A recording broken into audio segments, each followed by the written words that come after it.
میں ایک دن انٹرنیٹ پر سرچ کر رہا تھا کہ شادی بیاہ میں ہلدی کہاں سے آئی، تو میں نے پڑھا انٹرنیٹ پر کہ ہمارے ہندو بھائیوں کے یہاں ہلدی یہ شبھ ہونے کی نشانی ہے، یہ برکت کی نشانی ہے، اور اسی لیے ان کے یہاں شادی کے پہلے ہلدی لگانا ان کے ٹریڈیشن کا، ان کے پرمپرا کا، ان کے دھرم کا ایک حصہ ہے۔ میرے پیارے ساتھیوں، جو چیز ہمارے اسلام میں جس کا کوئی تصور نہیں ہے، آج اس کو باقاعدہ ایک رسم دے دی گئی، اور باقاعدہ ہلدی کی رسم۔ اور آگے بڑھیے، رشتہ طے ہوتا ہے، لڑکا لڑکی کا رشتہ طے ہوتا ہے۔ آپ لڑکی کے اندر کیا دیکھتے ہیں، لڑکے کے اندر کیا دیکھتے ہیں؟ ہمارے یہاں سب سے پہلے برادری دیکھی جاتی ہے، برادری ہماری ہے کہ نہیں؟ لڑکا جتنا بھی دیندار ہماری برادری کا نہیں ہے، نہیں چلے، لڑکی جتنی بھی دیندار ہماری برادری کی ہے نہیں ہے، نہیں چلے۔ آج اس برادری واد نے امت کو کتنا توڑا ہے میرے بھائی، آپ تصور نہیں کر سکتے۔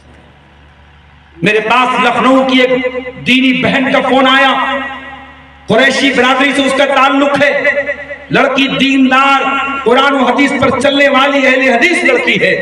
اس نے اپنے دل کا درد پیش کیا، کہا کہ شیخ صاحب میں اہل حدیث لڑکی سے رشتہ کرنا چاہتی ہوں، قریشی برادری ہے، لیکن میرے خاندان میں، میری رشتہ داری میں کوئی ایسا لڑکا نہیں ہے جو قرآن و سنت پر چلنے والا ہو، سارا خاندان بدعتی ہے، میرے ماں باپ مجھے قبر پرست اور بدعتی کے گھر میں بھیجنا چاہتے ہیں، میرا دل رو رہا ہے، میں کیا کروں؟ مجھے حل بتائیے۔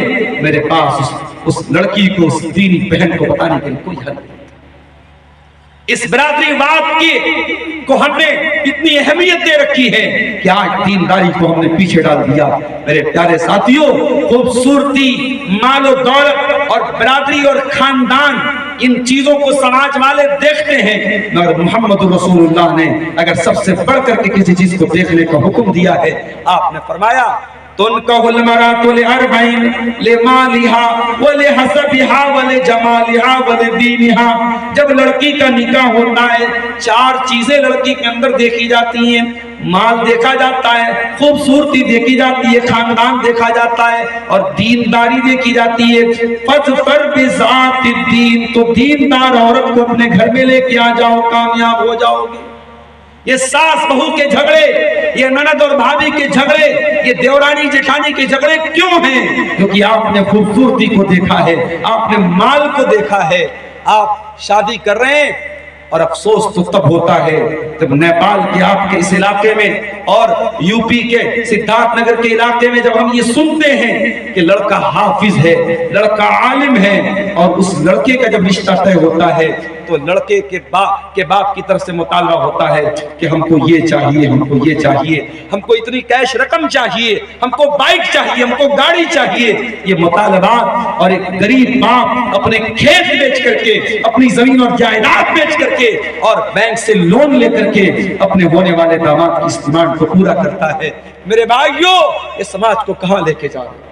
یہ سماج کو کہاں لے کے جا رہے ہو؟ ان جھوٹے رسم و رواجوں نے آج نکاح کو اتنا مشکل بنا دیا، اور بیٹیوں کے نکاح کو اتنا مشکل بنا دیا کہ بیٹی کا باپ جیسے جیسے اس کی بیٹی جوان ہوتی ہے، بیٹی کا باپ بیچارہ وہ ٹینشن میں رہتا ہے، وہ اس انتظام میں کھلتا رہتا ہے، اور اگر وہ غریب ہے، مڈل کلاس کا آدمی ہے، وہ اتنی کمائی اس کی نہیں ہے کہ وہ بچا سکے، تو بیچارہ پریشان رہتا ہے کہ اپنی جوان بیٹی کی شادی میں کیسے کرے۔